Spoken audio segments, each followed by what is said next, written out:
شکریہ پاکستان، شکریہ وزیر اعظم شہباز شریف اور شکریہ فیلڈ مارشل عاصم منیر۔ صدر ٹرمپ نے ایک بار پھر شہباز شریف اور عاصم منیر کو زبردست شخصیات قرار دے دیا۔ ایریزونا میں تقریب سے خطاب میں ایران کے ساتھ مذاکرات بہت اچھے انداز میں جاری ہونے کا دعویٰ، کہا ایران کے ساتھ اب زیادہ اختلافات باقی نہیں رہے، مذاکرات ویکینڈ پر بھی جاری رہیں گے۔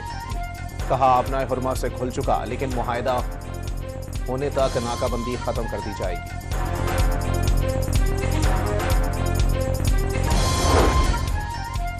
امریکی صدر کا ایران کی جانب سے افزودہ یورینیم امریکہ منتقلی سمیت تمام مطالبات تسلیم کرنے کا دعویٰ، بہت جلد ایران کا افزودہ یورینیم امریکہ لانے کا بھی اعلان، دو ٹوک پیغام دیا، ڈیل کے تحت ایران سے رقم کا تبادلہ نہیں کیا جائے گا، ایران میں طاقت کے ساتھ 100% اہداف حاصل کر لیے، تہران کے پاس اب کبھی ایٹمی ہتھیار نہیں ہوں گے، ٹرمپ کا ایریزونا میں ٹرننگ پوائنٹ امریکہ تقریب سے خطاب۔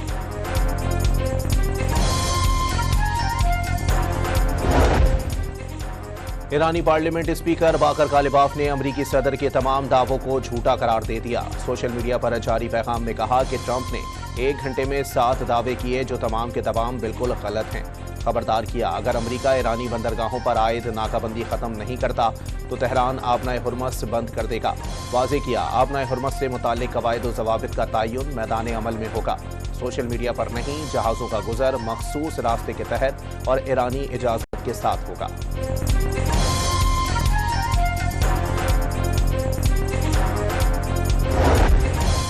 ایران کے لیے افزودہ یورینیم ایرانی مٹی کی طرح مقدس، ایرانی ترجمان نے صدر ٹرمپ کا افزودہ یورینیم امریکہ منتقلی پر آمادگی کا دعویٰ مسترد کر دیا۔ جوہری معاملات پر اتفاق رائے کے لیے ثالثوں کی کوششیں جاری ہیں، الجزیرہ کی رپورٹ میں انکشافات۔ ایران امریکہ مذاکرات کا اگلا راؤنڈ پیر کو پاکستان میں ہوگا، دونوں فریقین کے وفود کی اتوار کو اسلام آباد آمد متوقع، امریکی نشریاتی ادارے CNN کا دعویٰ۔ امریکی ویب سائٹ ایکسیوس کے مطابق ڈیل کے لیے 3 صفحات پر مبنی مسودے کی تیاری پر غور شروع۔ گزشتہ مذاکرات میں ایران نے $27 ارب کا مطالبہ کیا، امریکہ $6 ارب جاری کرنے پر راضی تھا۔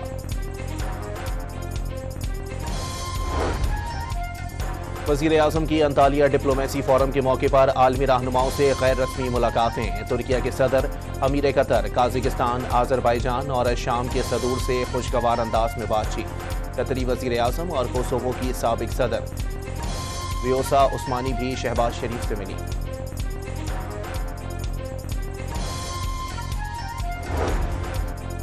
انطالیہ میں ترکیہ، پاکستان، مصر اور سعودی عرب کے وزرائے خارجہ کی بیٹھک، ایران جنگ اور خطے کی کشیدہ صورتحال سے متعلق تبادلہ خیال، امریکہ ایران مذاکرات اور ممکنہ معاہدے کے مختلف پہلوؤں پر غور، آبنائے حرمز کی بحالی برقرار رکھنے کے حوالے سے بھی گفتگو کی گئی۔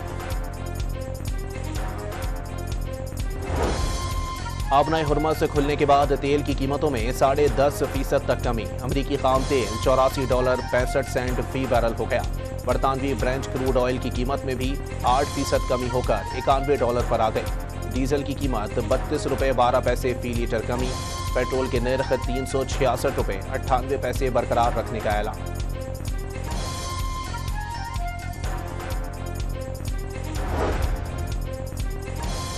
پاکستانی پرچم بردار آئل ٹینکر خیرپور آج صبح آبنائے حرمز عبور کرے گا، کوئٹ میں تقریباً 80 ملین لیٹر خام تیل لے کر ٹینکر خیرپور کی 2 روز میں کراچی پورٹ آمد متوقع ہے۔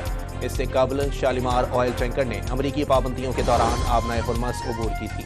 آبنائے حرمز کی ناکہ بندی 6 روز میں داخل، امریکی سینٹرل کمانڈ نے جہازوں کو روکنے اور تلاشی لینے کے آپریشن کی ویڈیو جاری کر دی، اہلکاروں کو ہیلی کاپٹر سے جہازوں پر اترتے بھی دکھایا گیا۔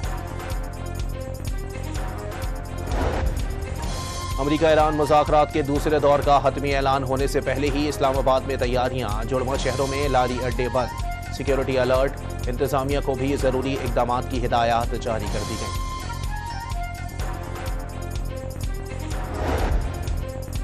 یمن کے دارالحکومت صنعا میں حوثیوں کا ایران اور اتحادیوں سے اظہار یکجہتی کے لیے بڑا مظاہرہ، شرکاء کے یمنی، فلسطینی، ایرانی، لبنانی اور عراقی پرچم اٹھا کر امریکہ اور اسرائیل کے خلاف نعرے۔ لبنانی صدر کی اسرائیل جنگ بندی کو مستقل معاہدوں میں تبدیل کرنے کی تجویز، جوزف اون نے واضح کیا، اسرائیل سے مذاکرات شکست یا کمزوری کی علامت نہیں، دونوں ممالک کو اپنے مفادات کی خاطر معاہدے کرنا چاہیے اور جنگ بندی کوششوں سے آگے بڑھنا چاہیے۔ لبنان میں جنگ بندی کے باوجود اسرائیل کی کارروائیاں۔ جنوبی لبنان میں اسرائیلی فورسز نے کئی مکانات دھماکہ خیز مواد سے اڑا دیے۔ اسرائیلی حکام کے مطابق لبنانیوں کی واپسی روکنے کے لیے مکانات تباہ کیے گئے۔ اسرائیلی فورسز غزہ میں کارروائیوں سے باز نہ آئی۔ پانی سپلائی میں مصروف یونیسیف کے 2 واٹر ٹینکر ڈرائیورز کو شہید کر دیا۔ یونیسیف نے سرگرمیاں روک دیں۔ یونیسیف کا شدید احتجاج، اسرائیل سے تحقیقات کا مطالبہ۔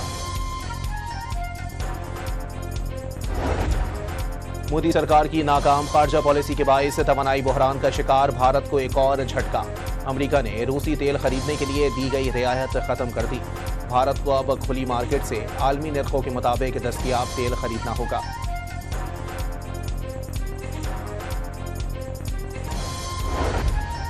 البانیہ میں عوام کے حکومت مخالف پرتشدد مظاہرے۔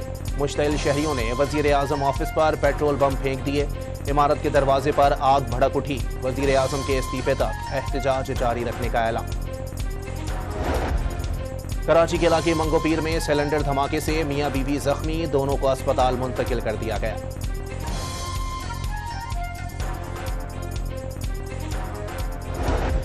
پاکستان سے پہلی حج پرواز کراچی سے کچھ دیر میں روانہ ہوگی۔